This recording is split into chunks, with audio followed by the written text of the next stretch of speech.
ہم وہی کہیں گے جو ہمارا دین ہم کو بتاتا ہے، عمل کرو تو تمہارا بھلا ہے، نہیں کوئی عمل کرے تو نقصان ہمارا نہیں ہے اسی کا۔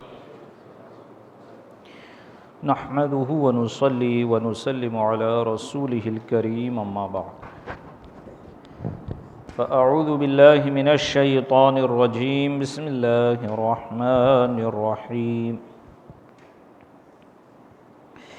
واعبدوا الله ولا تشركوا به شيئا وبالوالدين احسانا وبذي القربى واليتامى والمساكين والجار ذي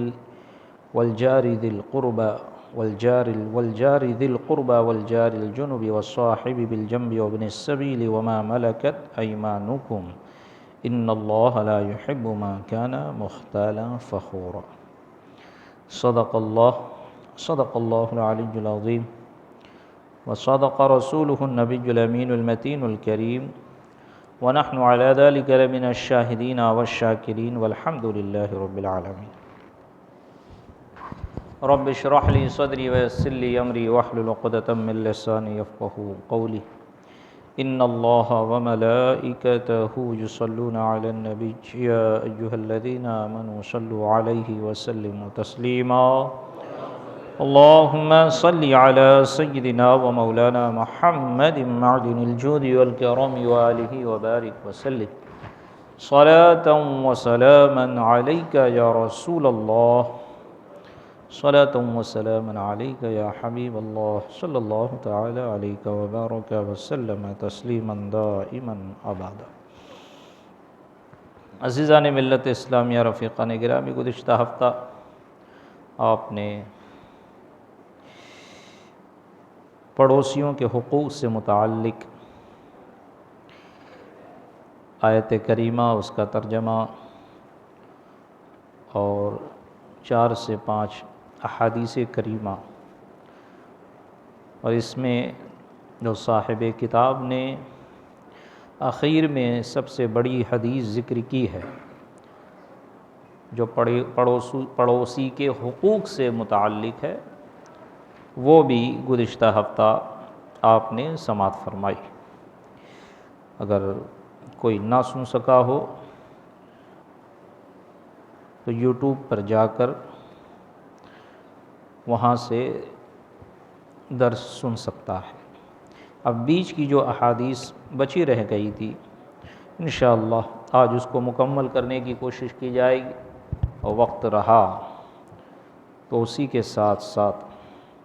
مخلوق خدا پر مہربانی کرنا، اللہ تبارک و تعالیٰ کی جو مخلوق ہے اس کے ساتھ مہربانی، حسن سلوک سے پیش آنا، محبت سے پیش آنا، اس پر بھی گفتگو کرنے کی کوشش کی جائے گی۔ آگے سماعت فرمائے۔ ترمذی و دارمی و حاکم نے عبداللہ ابن عمرو رضی اللہ تعالی عنہما سے روایت کی کہ رسول اللہ صلی اللہ تعالی علیہ وسلم نے فرمایا، اللہ تعالیٰ کے نزدیک ساتھیوں میں وہ بہتر ہے جو اپنے ساتھی کا خیر خواہ ہو۔ ساتھیوں میں، دوستوں میں، ساتھیوں میں جو ساتھ میں رہتے ہیں، ان ساتھیوں میں خدا تعالیٰ کے نزدیک بہتر کون ہے؟ تو فرمایا بہتر وہ ہے جو اپنے ساتھی کا خیر خواہ ہو، کیونکہ بعض لوگ ہوتے تو ساتھ میں ہیں، لیکن آپ کی خیر خواہی انہیں مطلوب نہیں ہوتی ہے، وہ یہ چاہتے ہیں کہ آپ کے ٹوہ میں رہتے ہیں، آپ کی پریشانی میں خوشی کا اظہار کرتے ہیں اور چاہتے ہیں کہ آپ پریشان رہیں۔ اور اگر آپ کا ایسا مزاج ہے تو آپ یہ جان لیں کہ خدا تعالیٰ نے فرما دیا، نبی پاک صلی اللہ علیہ وسلم نے فرما دیا کہ اللہ تعالیٰ کے نزدیک ساتھیوں میں بہتر وہ جو اپنے ساتھی کا خیر خواہ، اور پڑوسیوں میں بہتر پڑوسیوں میں اللہ عز و جل کے نزدیک وہ بہتر ہے جو اپنے پڑوسی کا خیر خواہ ہے۔ سمجھ میں آئی بات؟ ہاں۔ حاکم نے مستدرک میں ابو ہریرہ رضی اللہ تعالیٰ عنہ سے روایت کی کہ رسول اللہ صلی اللہ علیہ وسلم نے فرمایا، جو شخص اللہ عز و جل اور پچھلے دن پر ایمان رکھتا ہے، پچھلے دن یعنی قیامت کا دن، جو شخص اللہ عز و جل اور قیامت پر ایمان رکھتا ہے وہ اپنے پڑوسی کا اکرام کرے، یعنی اس کی تعظیم کرے، اس کے ساتھ مہربانی سے پیش آئے، حسن سلوک سے پیش آئے۔ ابن ماجہ نے عبداللہ بن مسعود رضی اللہ تعالی عنہ سے روایت کی، کہتے ہیں ایک شخص نے حضور صلی اللہ تعالی علیہ وآلہ وسلم کی خدمت میں عرض کی، یا رسول اللہ صلی اللہ علیہ وسلم، مجھے یہ کیوں کر معلوم ہو کہ میں نے اچھا کیا یا برا کیا؟ مجھے کیسے معلوم ہوگا کہ میں نے اچھا کام کیا یا برا کام کیا؟ فرمایا، جب تم اپنے پڑوسیوں کو یہ کہتے سنو کہ تم نے اچھا کیا ہے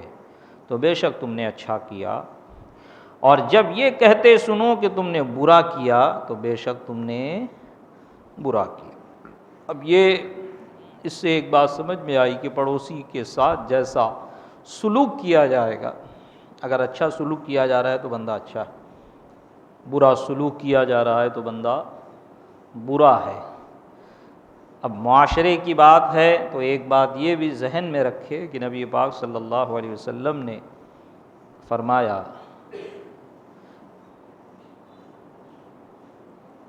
کہ جو شخص اپنے اہل و عیال کے ساتھ برائی کرتا ہے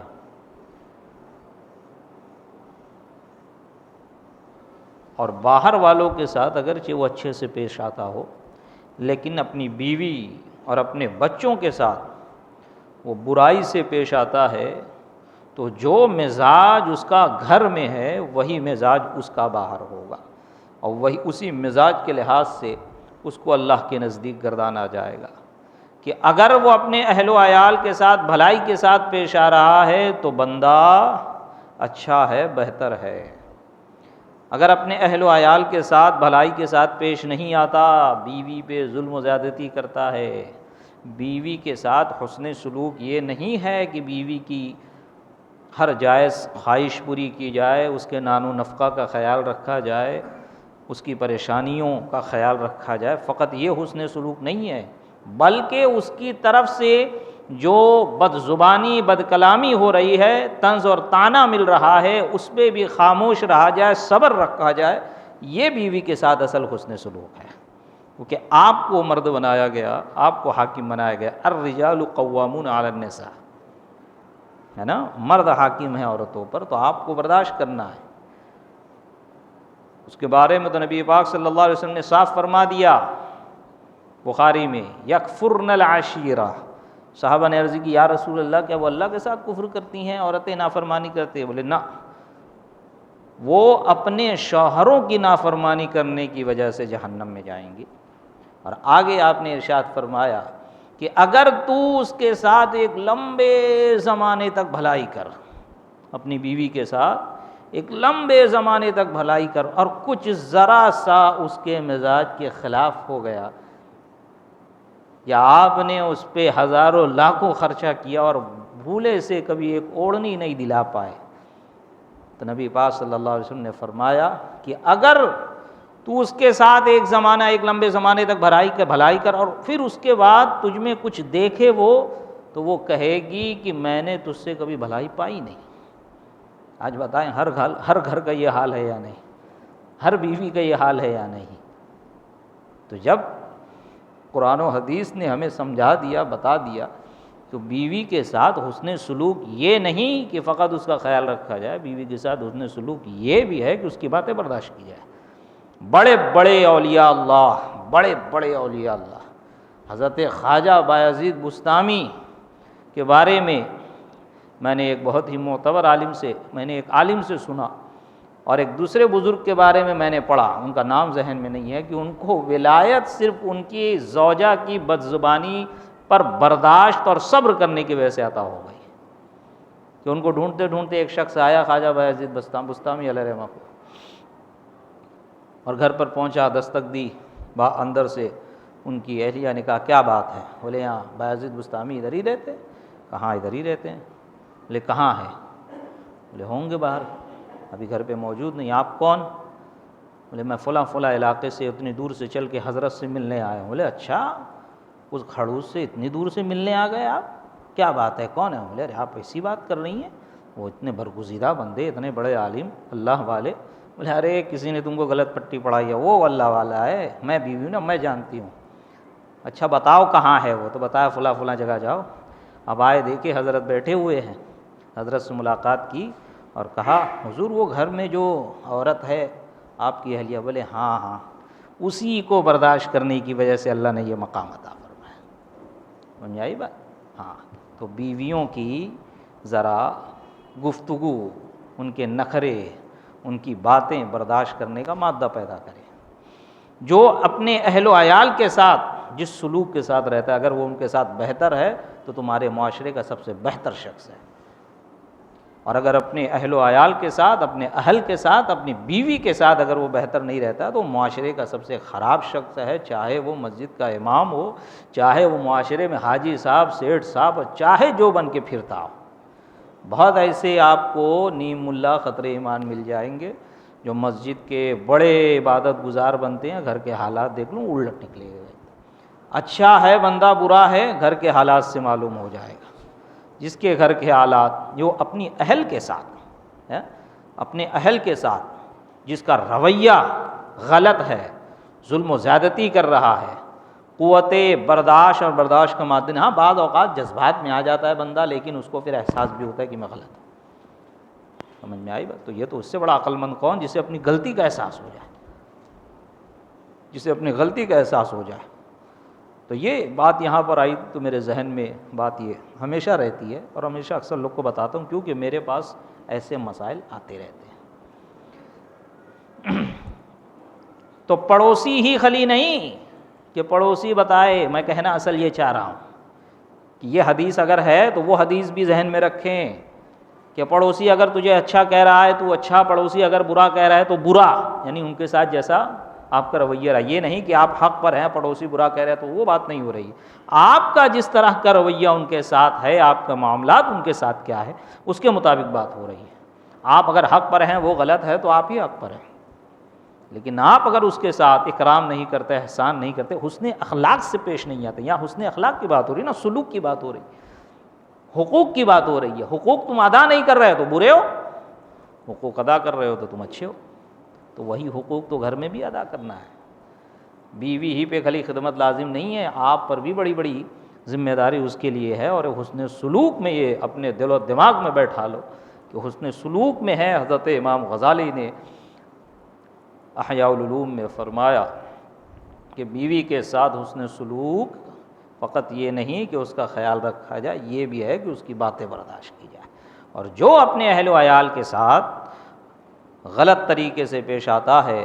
تو جو اپنے اہل کے ساتھ برا ہے وہ معاشرے کا برا شخص ہے، اب چاہے وہ داڑھی ٹوپی والا ہو جیسا ہو، اور جو اپنے اہل و عیال کے ساتھ محبت کے ساتھ پیش آتا ہے تو وہ آپ تمہارے معاشرے کا بہتر شخص ہے۔ تو یہ حدیث بھی ذہن میں رکھے، وہ حدیث بھی ذہن میں رکھے، اور اپنے آپ کو یہ آئینے کے مثل اس حدیث کو سامنے رکھ کے اپنے آپ کو دیکھنے کی کوشش کرے۔ جو خرابی آپ کی اندر ہوگی اپنا محاسبہ کریں گے۔ محاسبہ کرنے کا طریقہ نہیں ہے، اگر اس محاسبہ اسی طرح کیا جاتا ہے، اگر نہیں ہے، پتہ نہیں ہے کس طرح کریں، تو اسی طرح کہ جب جو حکم شریعت کا معلوم ہو اسے سامنے رکھے اور اپنے آپ کو دیکھے، جانچے، تو بندہ جتنا محاسبہ کرے گا اتنا اس کے اندر عاجزی، انکساری پیدا ہوتے جائے گی، اتنا اس کا دل صاف ہوتا جائے گا، اب اتنا اس کو عبادت کی طرف رغبت پیدا ہوگی، اب عبادت میں لذت پیدا ہوگی، اور اس کا دل نرم ہوتا جائے گا۔ آگے سماعت فرمائیں۔ ابن ماجہ نے عبداللہ بن مسعود رضی اللہ تعالی عنہ سے روایت کی، کہتے ہیں ایک شخص نے حضور صلی اللہ علیہ وسلم کی خدمت میں عرض کی، یا رسول اللہ صلی اللہ علیہ وسلم، مجھے یہ کیوں کر معلوم ہو کہ میں نے اچھا کیا یا برا کیا؟ فرمایا، جب تم اپنے پڑوسیوں کو یہ کہتے سنو کہ تم نے اچھا کیا ہے تم بے شک تم نے اچھا کیا، اور جب یہ کہتے سنو کہ تم نے برا کیا تو بے شک تم نے برا کیا۔ بیہقی نے شعب الایمان میں عبد الرحمن بن ابی قراد رضی اللہ تعالی عنہ سے روایت کی کہ ایک روز نبی کریم صلی اللہ علیہ وسلم نے وضو کیا، صحابہ کرام رضوان اللہ تعالی علیہم نے وضو کا پانی لے کر منہ وغیرہ پر مسح کرنا شروع کر دیا، تبرک کے طور پر۔ نبی پاک صلی اللہ علیہ وسلم وضو فرماتے، تبرک لے کر پینے لگتے، چہرے پہ پھیلتے، ہاتھ پہ، سینے پہ۔ چہرے پر مسح کرنا شروع کر دیا، منہ پر۔ حضور صلی اللہ علیہ وسلم نے فرمایا کیا چیز تمہیں اس کام پر آمادہ کرتی ہے؟ عرض کی اللہ و رسول عز وجل و صلی اللہ تعالی علیہ وآلہ وسلم کی محبت۔ حضور نے فرمایا جس کی خوشی یہ ہو کہ اللہ و رسول عز وجل و صلی اللہ تعالی علیہ وآلہ وسلم سے محبت کرے، یا اللہ و رسول عز وجل و صلی اللہ تعالی علیہ وآلہ وسلم اس سے محبت کریں، تو وہ جب بات بولے سچ بولے۔ جو چاہتا ہے، جو اللہ اور رسول سے محبت کرتا ہے اور یہ چاہتا ہے کہ اللہ اور رسول بھی اس سے محبت کرے، تو وہ جب بات کرے سچ کرے، جب بات بولے سچ بولے، اور جب اس کے پاس امانت رکھی جائے تو امانت ادا کر دے، اور جو اس کے جوار میں ہو یعنی کہ اس کے پڑوس میں ہو اس کے ساتھ احسان کرے۔ یہ پڑوسیوں کے حقوق۔ بیہقی نے شعب الایمان میں ابن عباس رضی اللہ تعالیٰ عنہما سے روایت کی، کہتے ہیں میں نے رسول اللہ صلی اللہ علیہ وسلم کو یہ فرماتے سنا، مومن وہ نہیں جو خود پیٹ بھر کر کھائے اور اس کا پڑوسی بھوکا رہے۔ مومن وہ نہیں جو خود پیٹ بھر کر کھائے اور اس کا پڑوسی اس کے پہلو میں بھوکا رہے،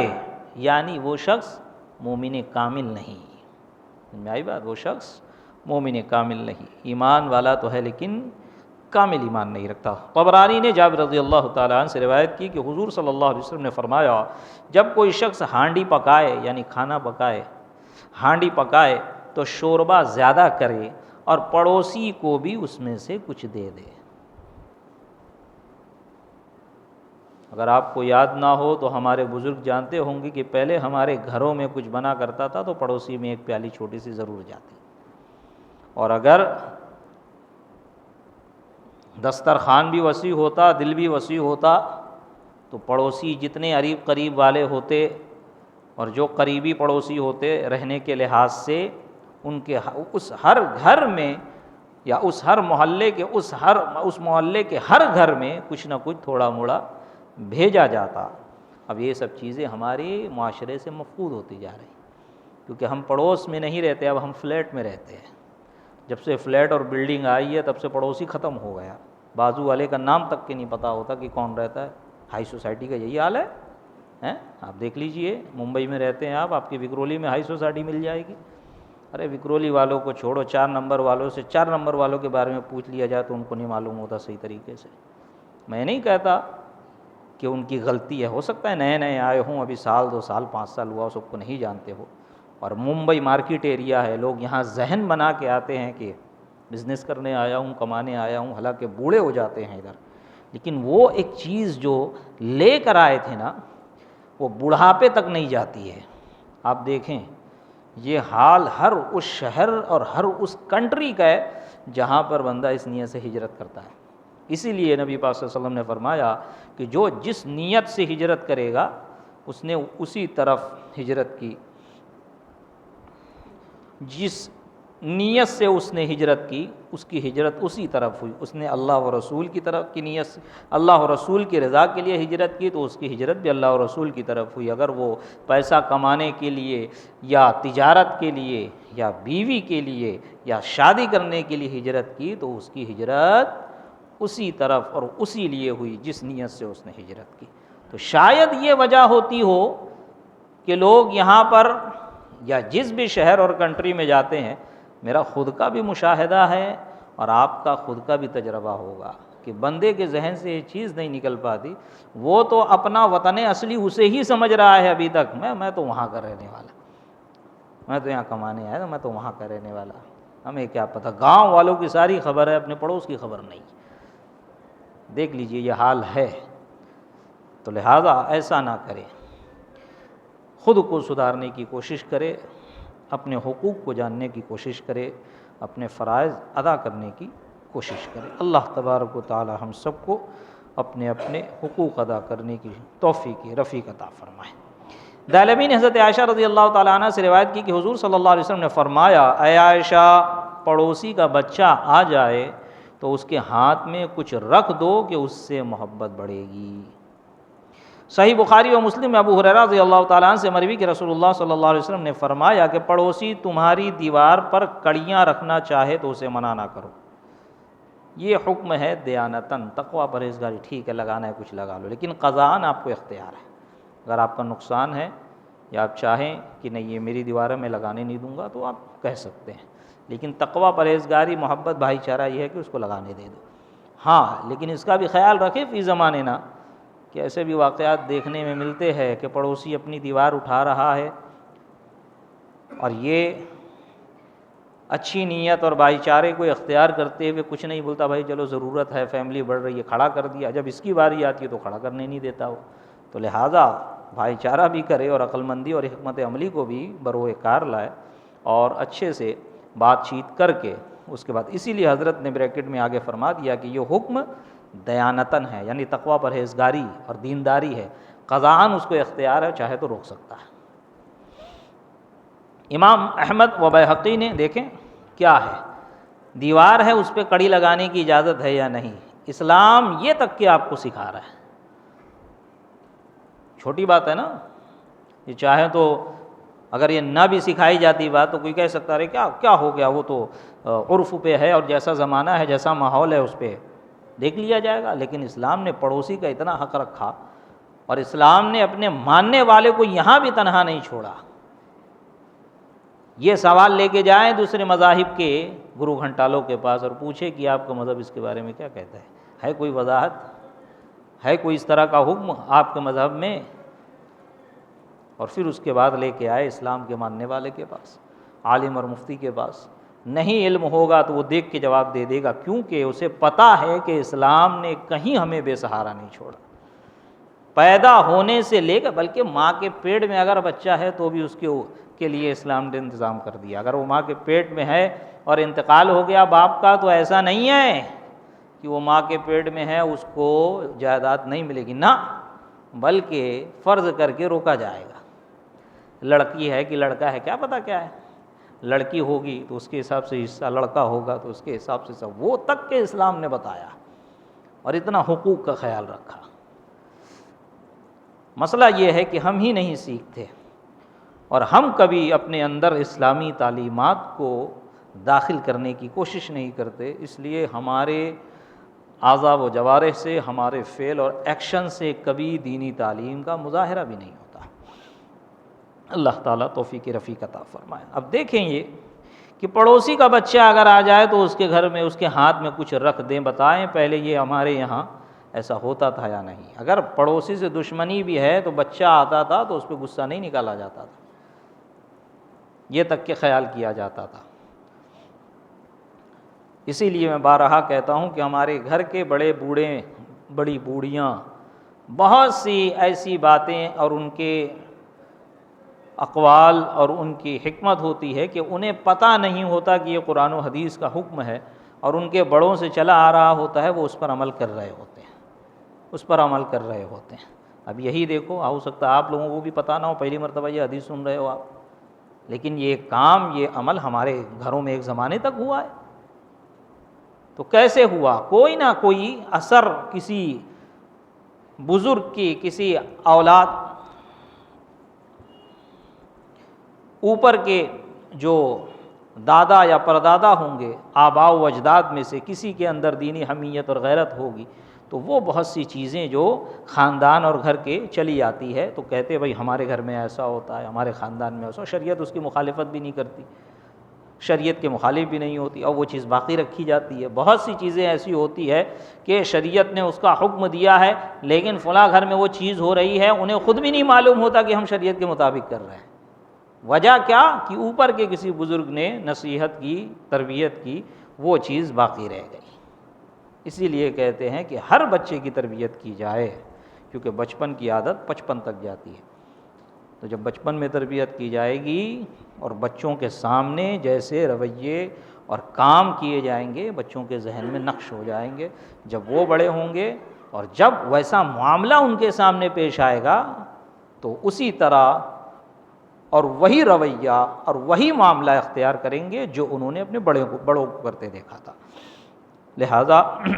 اپنے بچوں کے سامنے گالی گلوچ نہ کرے، اپنے بچوں کے سامنے بے حیائی کی بات نہ کرے، اپنے بچوں کے سامنے جھگڑا نہ کرے، اپنے بچوں کے سامنے اپنے بھائی بہن وغیرہ کی برائی نہ کرے۔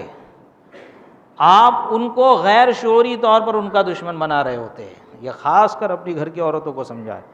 کہ جب بچے ہوں تو ان کے سامنے دوسرے کی برائی نہ کی جائے۔ بچے اور دوسرے جو ہمارے بھائی ہوں، بہن ہوں، جو بھی رشتہ دار ہوں، چچا ہوں، چچی ہوں، وہ بچوں کو دیکھ کے اندازہ لگا لیتے ہیں، اور بچوں کا ان کے ساتھ جو بیہیویئر ہوتا ہے اس سے بھی پتہ چل جاتا ہے۔ وہ تربیت آٹومیٹکلی ہم نے ایسی کر دی ہے کہ ان کے دل میں برائی بیٹھ گئی، تو لہٰذا اس سے بھی بچنے کی کوشش کی جائے۔ اب دیکھیں، امام احمد و بیہقی نے شعب الایمان میں ابو ہریرہ رضی اللہ تعالی عنہ سے روایت کی کہ ایک شخص نے عرض کی، یا رسول اللہ صلی اللہ علیہ وسلم، فلانی عورت کے متعلق ذکر کیا جاتا ہے کہ نماز، روزہ، صدقہ کثرت سے کرتی ہے، مگر یہ بات بھی ہے کہ وہ اپنے پڑوسیوں کو زبان سے تکلیف پہنچاتی ہے۔ نماز روزہ بھی کثرت سے کر رہی ہے اور پڑوسیوں کو زبان سے تکلیف بھی پہنچاتی ہے، فرمایا وہ جہنم میں ہے۔ انہوں نے کہا، یا رسول اللہ صلی اللہ علیہ وسلم، فلانی عورت کی نسبت زیادہ ذکر کیا جاتا ہے کہ اس کے روزہ و صدقہ و نماز میں کمی ہے، یعنی کہ نوافل میں جو فرائض ہے وہ تو ادا کرتی ہے، لیکن نوافل میں اتنی نہیں، اس کے جیسی نہیں ہے، نوافل میں اس کی کمی ہے، لیکن وہ پنیر کے ٹکڑے صدقہ کرتی ہے اور اپنی زبان سے پڑوسیوں کو ایذا نہیں دیتی، فرمایا وہ جنت میں ہے۔ امام احمد و بیہقی نے عبداللہ بن مسعود رضی اللہ تعالیٰ عنہ سے روایت کی کہ رسول اللہ صلی اللہ علیہ وسلم نے فرمایا کہ اللہ تعالیٰ نے تمہارے مابین اخلاق کی اسی طرح تقسیم فرمائی جس طرح رزق کی تقسیم فرمائی۔ اللہ تعالیٰ دنیا اسے بھی دیتا ہے جو اسے محبوب ہو، اور اسے بھی دیتا ہے جو اسے محبوب نہیں، بلکہ دنیا ایسوں کے پاس زیادہ ملے گی آپ کو، ہے نا۔ دنیا اسے بھی دیتا ہے جو اللہ کو محبوب ہے، دنیا اسے بھی دیتا ہے جو اللہ کو محبوب نہیں ہے، اور دین صرف اسی کو دیتا ہے جو اس کے نزدیک پیارا ہے۔ لہذا جس کو خدا نے دین دیا اسے محبوب بنا لیا، قسم ہے اس کی جس کے دست قدرت میں میری جان ہے،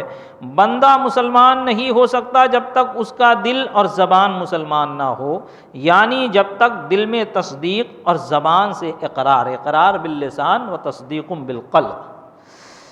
زبان سے اقرار نہ ہو، اور وہ مومن نہیں ہوتا جب تک اس کا پڑوسی اس کی آفتوں سے امن میں نہ ہو۔ اسی کے مثل حاکم نے مستدرک میں روایت کی،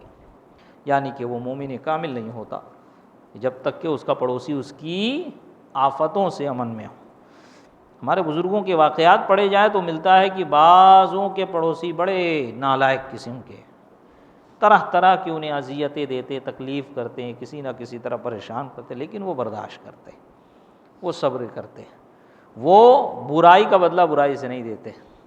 وہ صبر کرتے، اور طاقت رکھتے ہوئے جو بندہ صبر کرے اللہ تعالیٰ اس کو بہت اجر عطا فرماتا ہے۔ حاکم نے مستدرک میں نافع بن عبد الحارث رضی اللہ تعالیٰ عنہ سے روایت کی کہ رسول اللہ صلی اللہ علیہ وسلم نے فرمایا، مرد مسلم کے لیے دنیا میں یہ بات سعادت میں سے ہے کہ اس کا پڑوسی صالح ہو اور مکان کشادہ ہو اور سواری اچھی ہو، یعنی اس کے پاس سفر کرنے کے لیے سواری بھی اچھی ہے،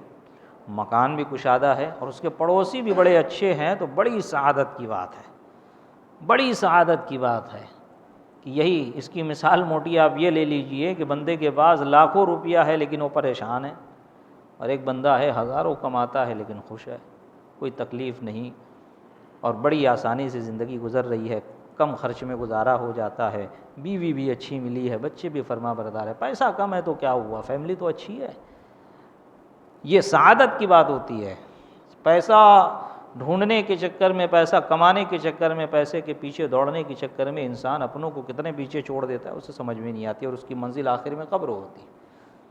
اور قبر میں جانے کے بعد یہی لوگ کام آتے ہیں جو نیک اولاد اور نیک وارث اگر پیچھے چھوڑ گیا ہے، جو کمایا وہ سب کے سب تو ان کا ہو گیا، تیرا تو وہی رہا جو کھایا اور پہنا، یا جو صدقہ کر کے آخرت کے لیے محفوظ کر لیا۔ حاکم نے مستدرک میں عائشہ صدیقہ رضی اللہ تعالی عنہا سے روایت کی کہ کہتی ہیں، میں نے عرض کی، یا رسول اللہ صلی اللہ علیہ وسلم، میرے دو پڑوسی ہیں، ان میں سے کس کے پاس ہدیہ بھیجوں؟ فرمایا جس کا دروازہ زیادہ قریب ہو، جس کا دروازہ زیادہ نزدیک ہو، وہاں پر بھیجو۔ کہ ہدیہ بھیجنا ہے، پڑوسی دو ہے، تو جو تمہارے قریب ہے، تمہارے گھر سے اس کا گھر قریب ہے، وہاں بھیجو، اور اگر استطاعت ہے تو دونوں کو بھیجو۔ اور ایک حدیث اور یہ پچھلے ہفتے میں نے سنائی، آپ کو بھی سنا دیتا ہوں انشاءاللہ۔ اگلے ہفتے مخلوق خدا پر مہربانی کرنے سے متعلق درس ہوگا۔ امام احمد نے عقبہ بن عامر رضی اللہ تعالیٰ عنہ سے روایت کی کہ رسول اللہ صلی اللہ علیہ وسلم نے فرمایا کہ قیامت کے دن سب سے پہلے جو دو شخص اپنا جھگڑا پیش کریں گے وہ دونوں پڑوسی ہوں گے۔ جو دو شخص خدا تعالیٰ کی بارگاہ میں اپنا مقدمہ پیش کریں گے، اپنا معاملہ پیش کریں گے، وہ کون ہوں گے؟ دونوں پڑوسی ہوں گے کہ مولا کریم اس نے میرا حق ادا نہیں کیا، اس نے مجھ پر یہ ظلم کیا، اس نے مجھ پہ یہ ظلم کیا۔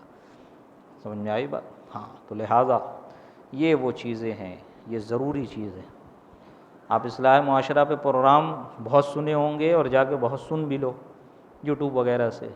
پڑوسیوں کے حقوق اگر اتنی تفصیل سے مل جائے تو میرے کو بتا دینا۔ 2.5 سال ہونے پہ آیا ہے تقریباً، اور یہ درس چل رہا ہے، اور یہ اصلاح معاشرہ کے حوالے سے، اور ہم ایک پروگرام کراتے ہیں، ایک تقریر کراتے ہیں، اور ایک ٹاپک پہ 1-2 حدیث، ایک قرآن کی آیت اور واقعوں کو ربر کی طرح کھینچ کے بیان کیا جاتا ہے۔ ہم سمجھتے ہیں کہ اصلاح ہوگی۔ کیا تقریر کی، کیا تقریر کی حسن! ارے کیا تقریر کی بھائی، کچھ سیکھا،